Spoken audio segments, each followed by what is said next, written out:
Hello and welcome to Watch Us Tonight. This is the 1916 Company and I'm your host Tim Masso. Sid is on the switcher tonight, and this evening we're talking the watches of supervillains, explaining them, chatting live, and I'm sharing your wrist shots right here tonight on Watch Us Tonight. A quick note while we warm up in the chat box. I will not be here next week. I'll be visiting family in New York, so next Monday, don't get up early, don't stay up late. There will not be a show. I will be back the following Monday, which I believe is the 23rd. So, welcome to one and all. We've got Enrique Cassiano, Edward from Sweden, Miroslav from Europe, Arto Charles from New York, Soma R also from Europe, Jim Millett from the UK, Rick on Watches, Eric Nielsen from Asheville, North Carolina, Rich Mitch 911 Euro from Winter Park, Florida. We got Jeff S. Cull Obsidian, Watch Out from DC, Junior Johnson from Michigan, Thomas Burnett, Raphael, and Shabdar K all joining in along with Dan CT and J-Bomb. Welcome Ruggiero from South Africa and Oliver G from SoCal. Welcome to one and all. We're glad to have you. Tack, good to see you. He's one of my regulars across all of my social media. So, while we're warming up, do me a favor, check out Tim_Masso on Instagram.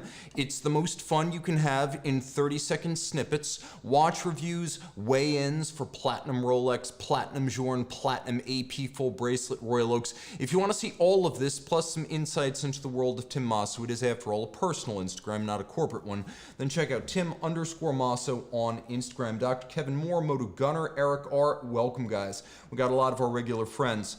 So, viewer wrist shots number one, we're starting off with Ben S., who enjoys his Vacheron Constantin overseas in the pool from St. Thomas. Looking good.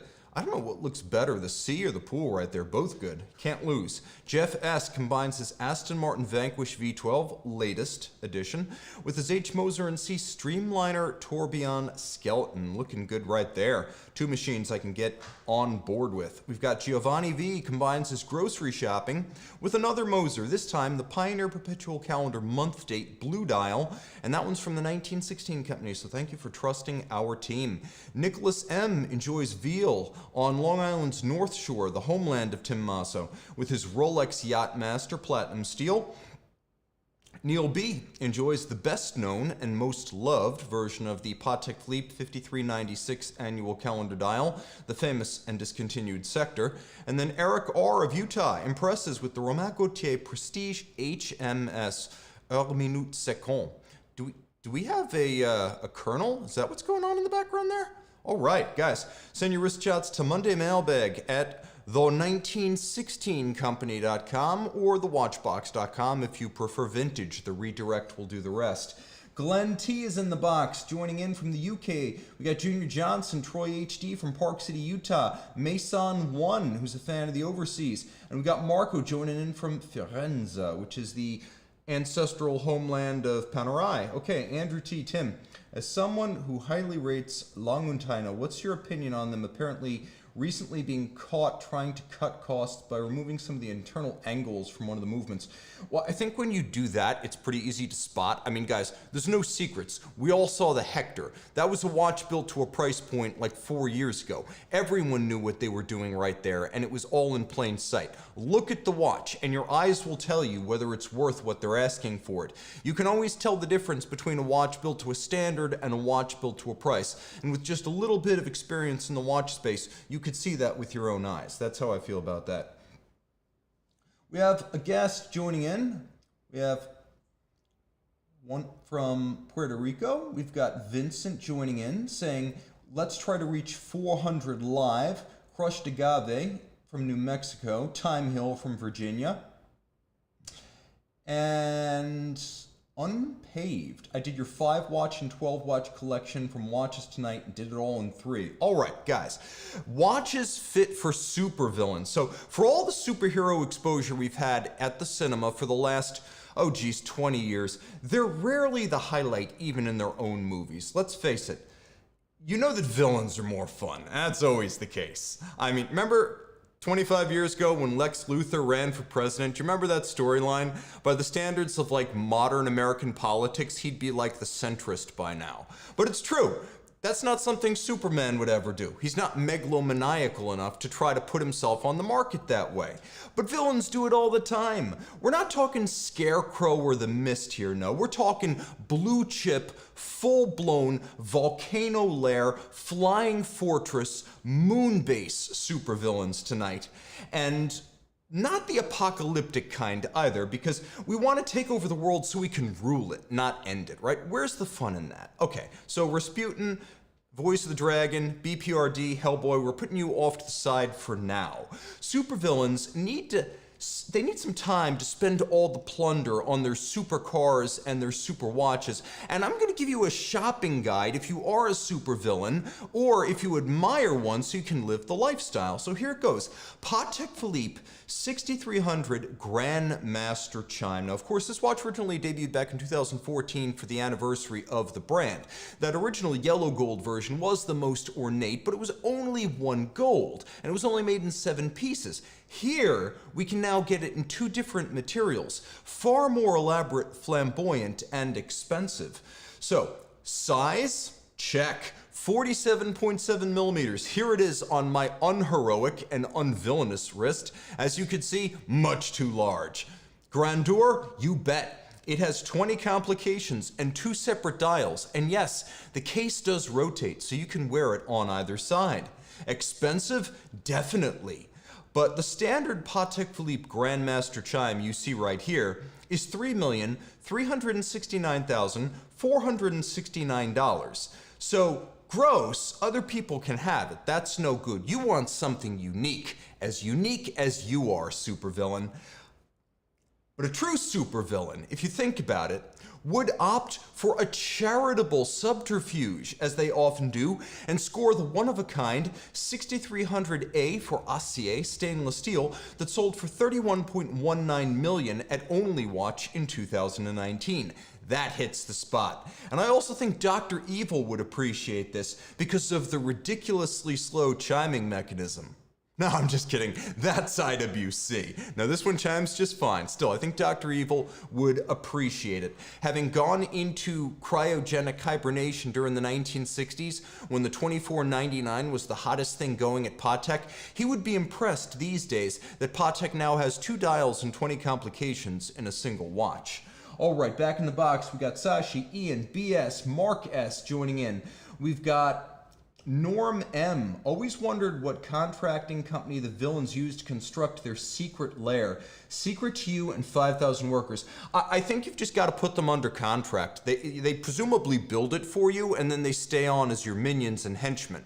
So, I mean, that's the only way to do this. Otherwise, you know, no one can keep a secret these days. The internet, cell phones, social media. You got to keep those guys on. What else is going on in the box? Henry West, there's a thin line between a supervillain and a superhero. Ooh, deep. That feels very 1990s when you had all of these conflicted anti-heroes. That was the era for that. What else is going on? Lord Enoch wearing my Reverso Big Date. Da-na-na-na-na-na-na, Batman, he says. Troy Kent is in the box from Paris, staying up late with us. Welcome. And then we have Mark S saying, Henry West, be the hero until you become the villain. Isn't that how life always happens? The heel turn.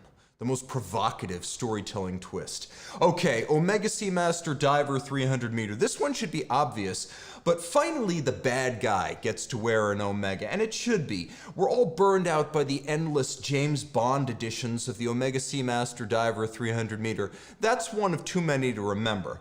But here's the thing, a handful of these have been sufficiently flamboyant for the bad guy and his cat. Why stop at gold when you can have titanium and tantalum with it?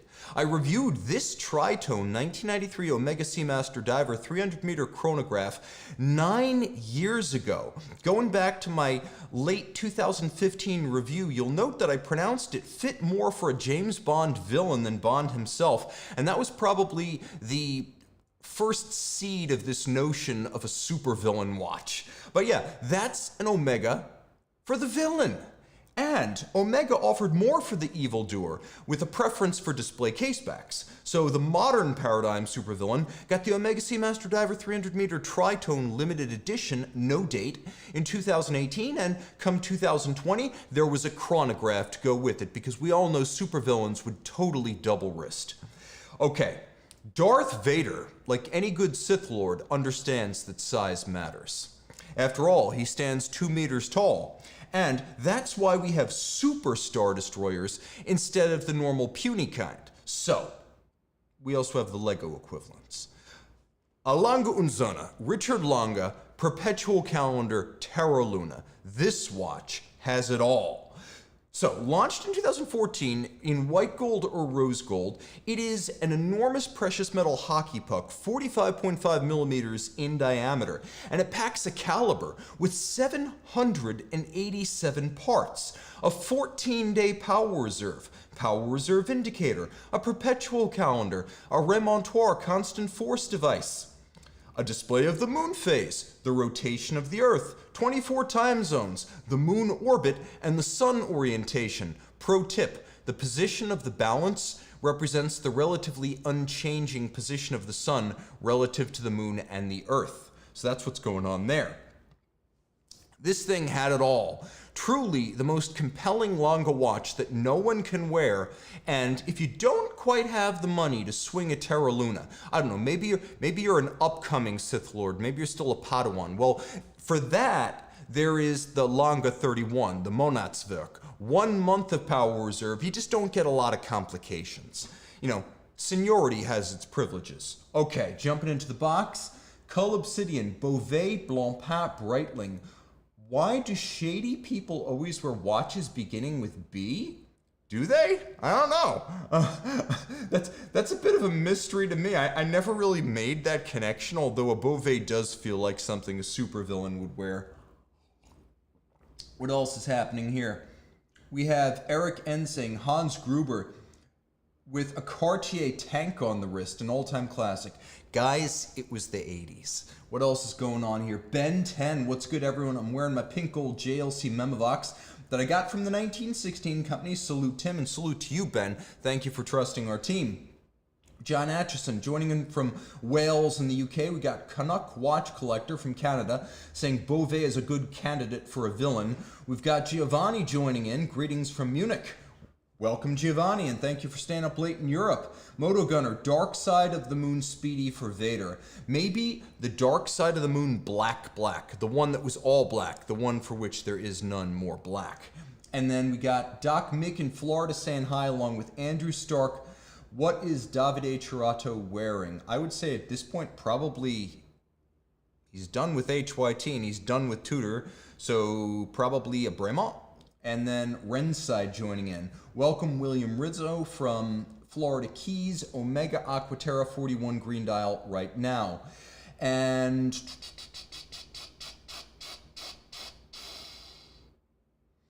deep thoughts from Mark S. on the background of Anakin Skywalker and his turn to the dark side. A fascinating portrayal and perspective within a framework of modern American politics. Guys, it takes all types in our chat box. Okay, so Otmar Pay Royal Oak Offshore Chronograph. You knew this was coming. Speaking of Sith Lords, Emperor Palpatine appreciates the force of gravity. So, the 26470 PT might be the heaviest watch that I've ever handled, and it is for a fact the heaviest watch that I've ever put on a scale. Across the two very limited editions of the full bracelet, full platinum Royal Oak Offshore 42, the average mass was about 430 grams with all the links in the bracelet. Incredibly close to 1 pound for those of us in the old colonies, which would be 454 grams. This was about 430. So I think the Emperor would appreciate this. And I would have to say, all things considered, he should probably wear 2. He's an old man. He needs to keep up a weight program. We know how the elderly often lose muscle mass later in life. So this is also a smart life choice for the Emperor. Wrist shots number 2. Brian S. and his Rolex explore the great outdoors of Colorado, USA. That is with a Rolex Explorer. Kirk J., a professional motorcycle mechanic and thus a man after my own heart, works on a BMW K1200 LT with his steel GP Laureato. Stephen K. and his Nomos Ahoy enjoy springtime with his folks in the Arizona desert. Miroslav R., who's in our chat box tonight, and his tritium dial Porsche design chronograph join our show from Europe with a nice partial overlap cuff shot. Ryan M. reflects on his reflective Omega Seamaster Diver 300 meter white dial. Looking good, guys. Send your wrist shots to Monday Mailbag at the1916company.com to see your wrist on this list. Let's see what's going on in the box. Let's see if we can get to 300 concurrent, guys. We're only at 221. Let's try to build that number of viewers and get it up there.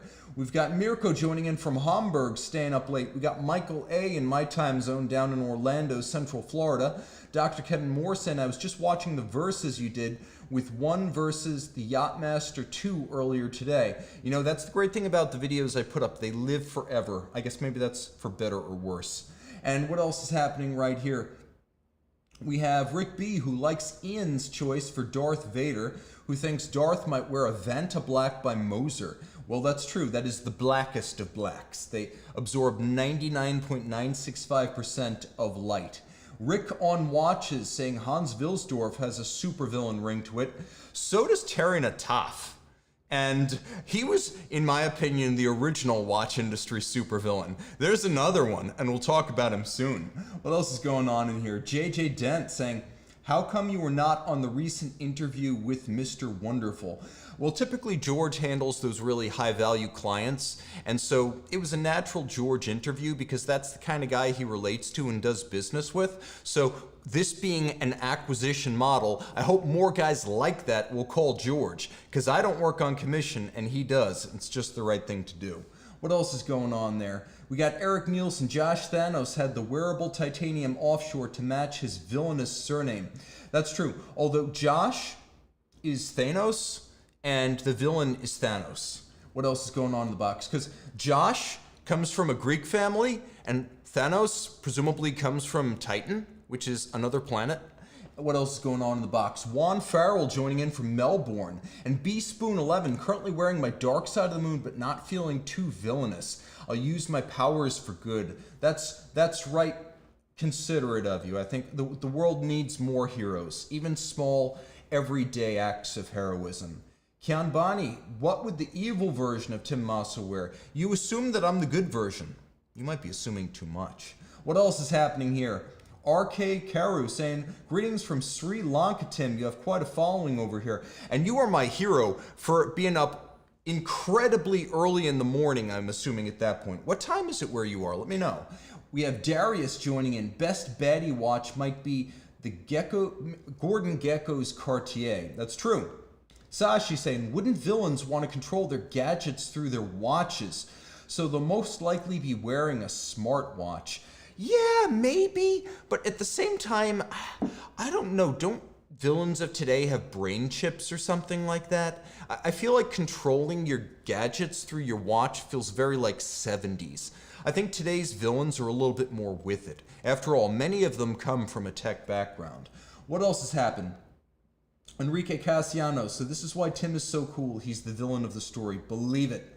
And you have Baba Stein saying, I love you, Team Masso, made me fall in love with watches. Oh, that's a high honor. I appreciate that. We got B. Webb joining in from Atlanta, Georgia, where I once lived.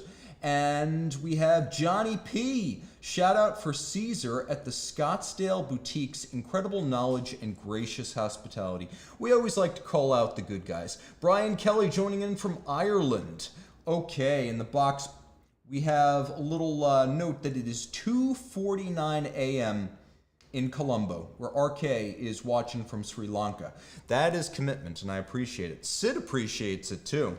All right, we are up to 243 concurrent viewers. Let's keep this going. So, wristwatches fit for supervillains. I didn't do any like 19th century supervillains. So I also didn't do any like really early 20th century supervillains, so there's no pocket watches in here. But if you want to imagine a supervillain from that era, I don't know, maybe some sort of English fusee verge escapement thing. Something really expensive and refined that a normal person wouldn't have. So, speaking of watch industry supervillains, Jacob & Co. and the Kentat 31 day. So the Kentat was the first really super long, ridiculous power reserve watch to hit the market. It came out in 2006, and although it did have a watch winder that would wind it for you, unlike a lot of later super long power reserve watches, you could wind this using its winding crown. But with 7 mainspring barrels, 744 hours of power reserve, a price deep into 6 figures, and a name synonymous with ridiculous, ostentatious displays of luxury, it was a landmark piece. Engineered by B&B Concept, probably by Luca Soprano while he was with B&B. It was the first of the Shoot the Moon Jacob & Co. watches. Now, it's a barrel-type time display down at about lower right, and then there's a 31-day power reserve off to the left, which, if you wind it at just the right time, could also act as a bit of a calendar display. So this is also a vertical tourbillon, which you can't see because it's hiding off to the side of the case, but rest assured, it's there. It's huge. At 56 by 47 millimeters, you can see on my wrist the 31-day power reserve, the 7 mainspring barrels, the vertical tourbillon. This one doesn't really fit on my wrist, and it might fit on yours. I'm just saying, if you're a beefy supervillain, think Bane. This could be the right choice for you. I hate to steer my clients wrong. So if you are that supervillain, something along the lines of Bane or Red Hulk, a guy who needs a bigger watch, at least for more wrist presence, this is the way to go. And the 7 mainspring barrels grant all that power reserve, plus the fact that Jacob & Co. actually went down hard and spent some time in the slammer means this really is a villain's watch in the real world. A supervillain? I'll let you be the judge. All right, jumping back into the box. Enrique saying that is a chunky boy. We got him saying it slips right under the cuff. You mean the handcuffs? What else is going on? Darius Brainiac saying, pretty sure Jacob had a Godfather piece too. Cull Obsidian, I wonder if people would dump their Jacob & Co. when they get to him at the trial. I don't know, I think that part of his life is behind him at this point.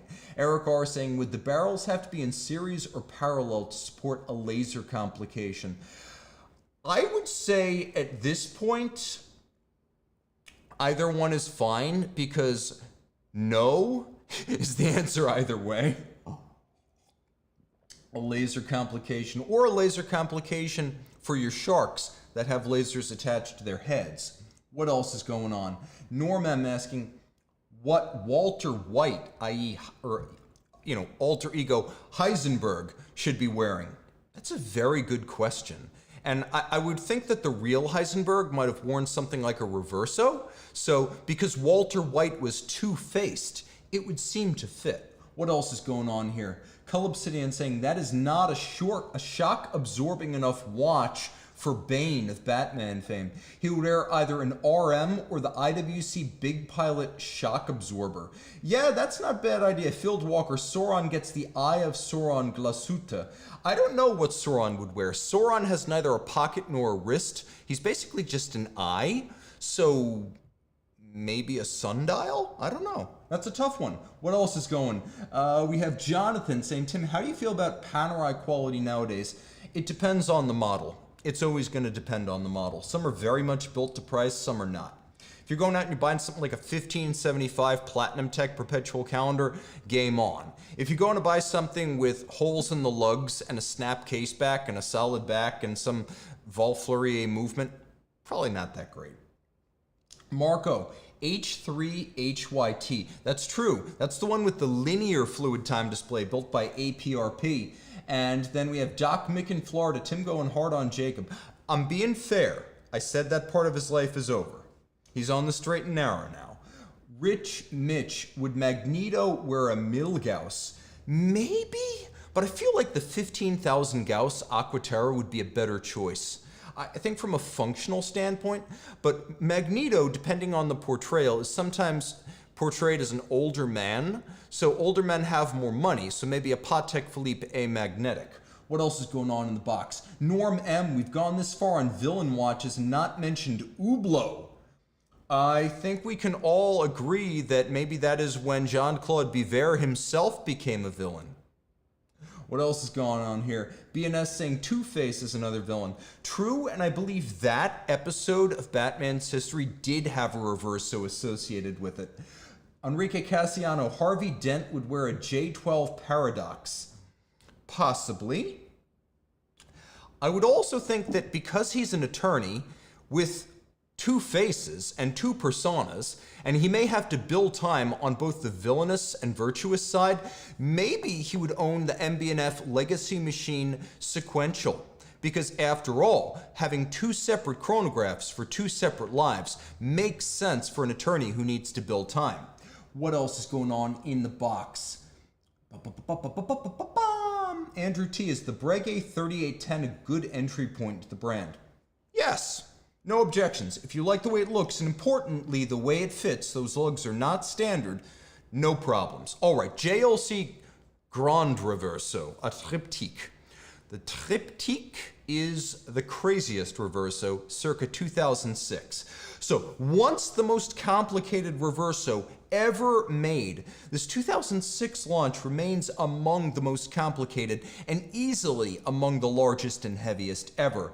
In platinum, it was the first reverso ever to feature 3 dials. That's right, 3 dials. There was the primary dial with the tourbillon and the power reserve, the reverse side of the case with a zodiac calendar, a star chart, an equation of time, sunrise and sunset, which had to be programmed for your locality. And if we could jump back one more frame, you could see not only did have all that stuff plus the chart, plus the tourbillon, plus the power reserve, but hidden in the chassis of the watch, you've got a perpetual calendar. Now that perpetual calendar could only jump when the watch was closed, because the little index would jump out like a finger from the main case and jump the perpetual calendar at night. And I think it's one of the very few JLC perpetual calendars you will ever see in a wristwatch that was not based on an IWC design. So super duper cool. And yes, it was an instant jump.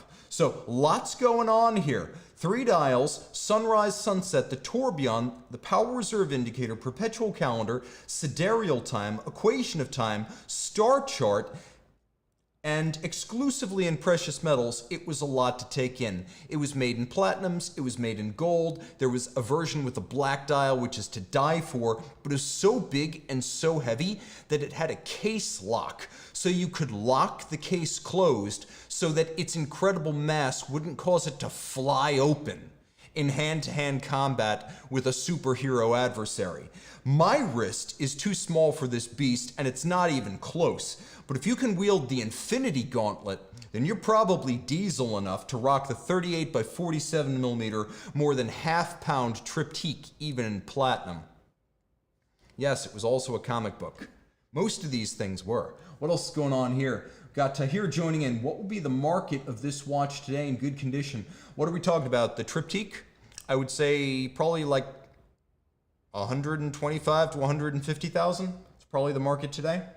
And then we have Sean Hansen joining in a bit late, but saying glad he made it. And I'm glad you made it too. Guys, we're only at 263. Let's get this up to 300 concurrent viewers. It's not the same without a big crowd, and the show does a whole lot better.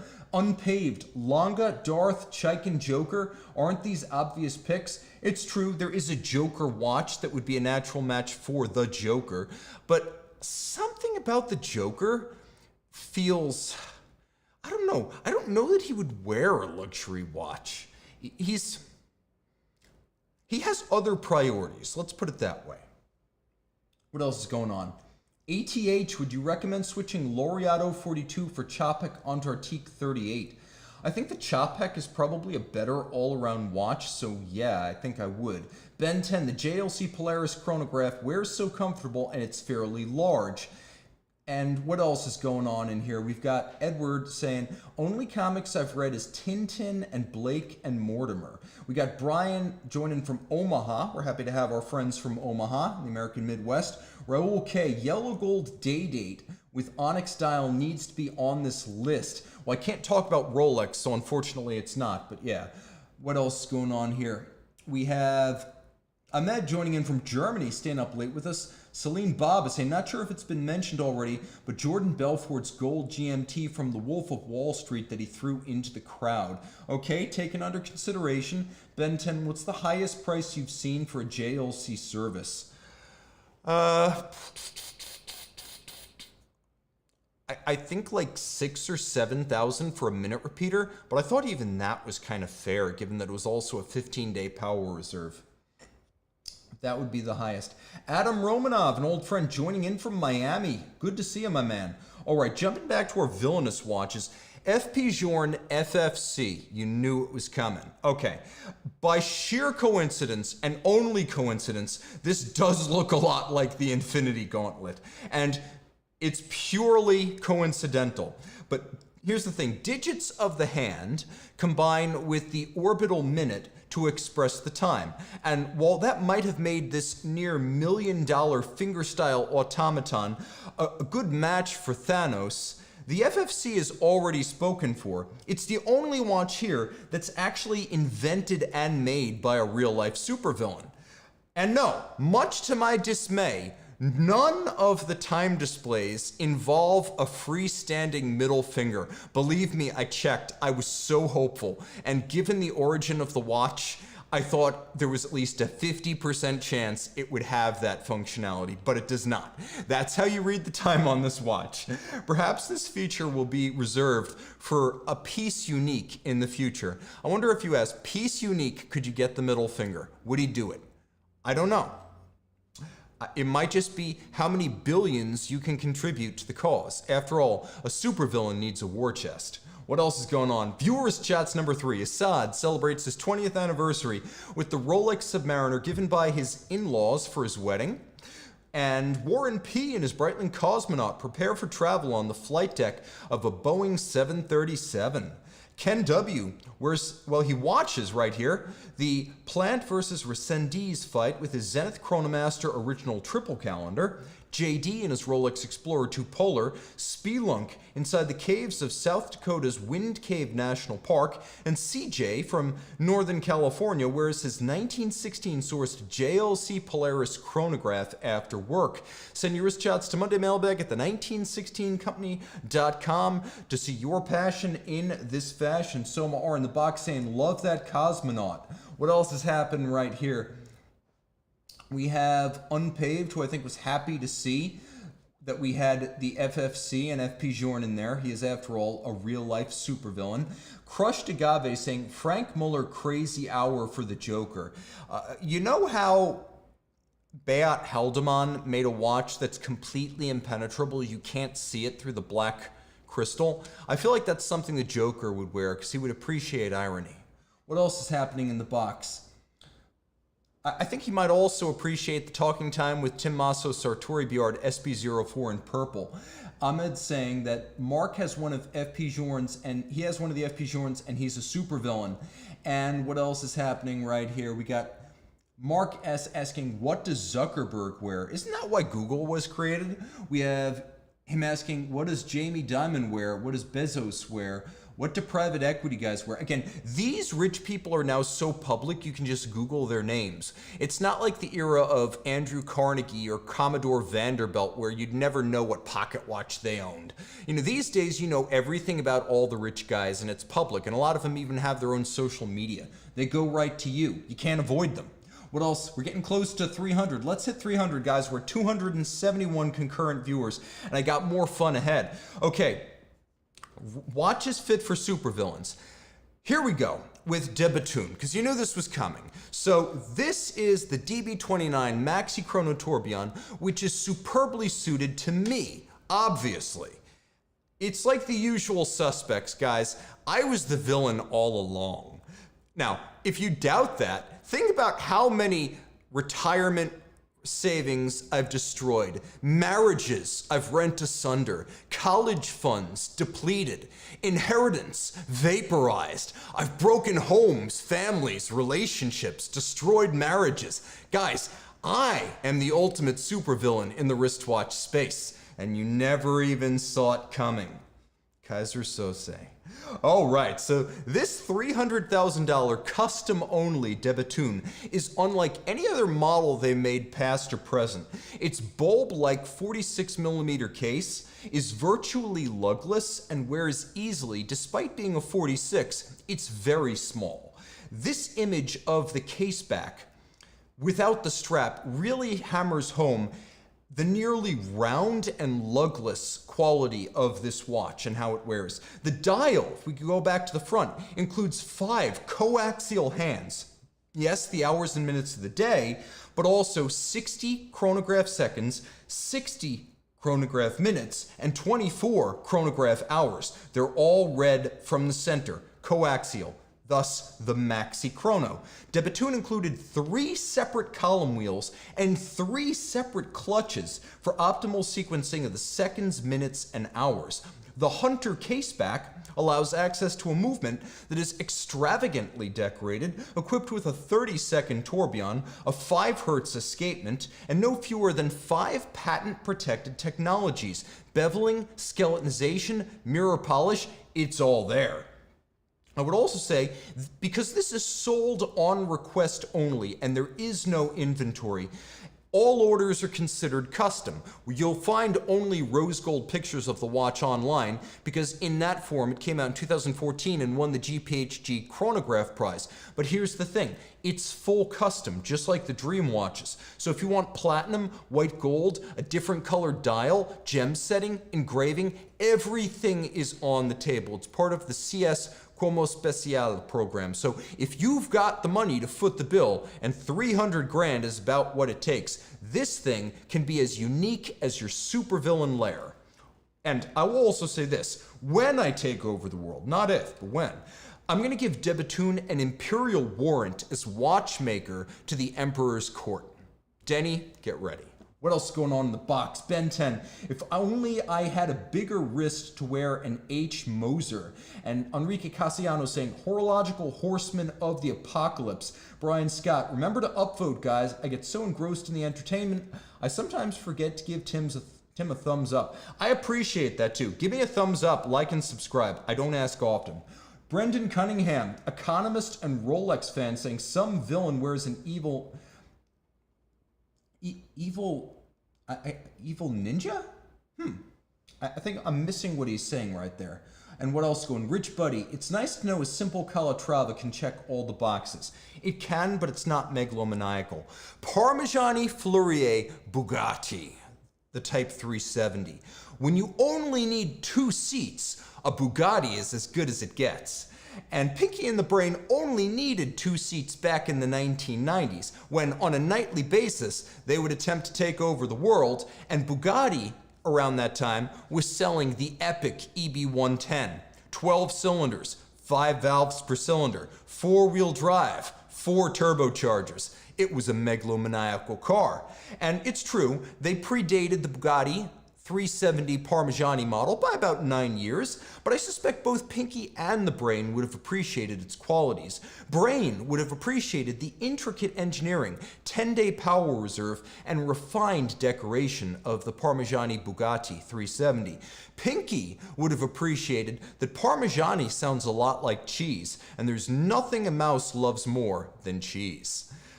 Grubel Forsey, quadruple tourbillon GMT. Because too many is never enough. Agent Smith from The Matrix would appreciate a watch with not 1, not 2, not 3, but 4 tourbillon regulators. Plus, the world time feature of the GMT would have been ideal for his many selves.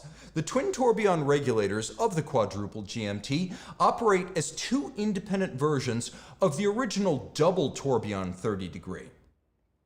But The twin tourbillon regulator, that's the original double tourbillon, a 1-minute tourbillon inside a 4-minute tourbillon. But the twin tourbillon regulators are interconnected on the quadruple by a differential which averages out their rates for better timekeeping. This involves 705 movement parts and 84 joules. The 46.5 millimeter precious metal case almost seems compact given all the gear inside of it. And you could see the world time and secondary time setting mechanism on the back of the watch. Admittedly, $840,000 is a lot of money for a government worker like Smith, but something tells me he was pulling down more than one salary by the time the Matrix Reloaded rolled around. I'm just saying, there were a lot of them. All right, viewerist shots number 4, Sergey J. and his Rolex Explorer 2 are out with the Spanish search and rescue in the Bay of Biscay. That is a cool shot. We got Jim M, who shares his colorful, vintage-themed Breitling Top Time Martini Racing. Believe it or not, B01 movement, and it's only 38 millimeters. We got Eric N, who wears his 19 Josh Thanos-sourced Panerai PAM 682 at the wheel of his 2017 Porsche 911 GTS. Thank you for supporting our company. And Josh, Raphael R. studies for the bar in Philadelphia in the right environment too, with his vintage Rolex GMT Master 1675. Edward P. and his Otmar Pay code 1159 Star Wheel take us home from the peak in Hong Kong.